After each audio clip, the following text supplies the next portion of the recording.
সময়ই বিভিন্ন প্রসঙ্গে ক্যারেক্টার আর্ক নিয়ে কথা বলেছি, আজকেও বলবো, খুবই বিস্তারিত বলবো। কিন্তু একটা কথা বলি যে ক্যারেক্টার আর্ক খুব মোটা দাগে দেখতে পারেন যে একটা ভালো মন্দ হয়ে যাচ্ছে বা মন্দ ভালো হয়ে যাচ্ছে, গরিব ধনী হচ্ছে, ধনী গরিব হচ্ছে, শিক্ষাগত জায়গা বা অন্য অনেক কিছুতে একটা মোটা দাগে কারো পরিবর্তন হচ্ছে, সেটা এক জিনিস। কিন্তু খেয়াল রাখতে হবে যে সেইটার বাইরেও একটা পরিবর্তন মানুষকে আরো ছোট ছোট অনেক পরিবর্তনের দিকে নিয়ে যায়। অর্থাৎ আমি যদি হই যে কাহিনীর শুরুতে একজন খুব গরিব মানুষ ছিলাম এবং কাহিনীর শেষে গিয়ে আমার বেশ টাকা পয়সা হলো, তাহলে শুধুমাত্র কিন্তু আমার টাকা পয়সা আছে এই তথ্যটা দেখালে চলে না, তার সাথে আরো অনেক কিছু সেখানে যুক্ত করতে হয়।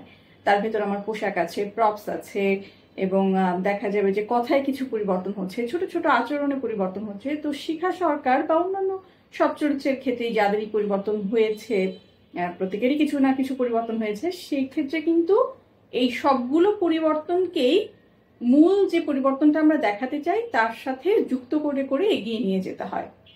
অর্থাৎ ধীরে ধীরে পরিবর্তনটা কেমন করে হচ্ছে, আবার শেষে গিয়ে কেমন করে একটা মোটা দাগের পরিবর্তন আমাদের চোখে পড়ে, সেইটা দেখানোটা কিন্তু চিত্রনাট্যের একটা বড় কাজ।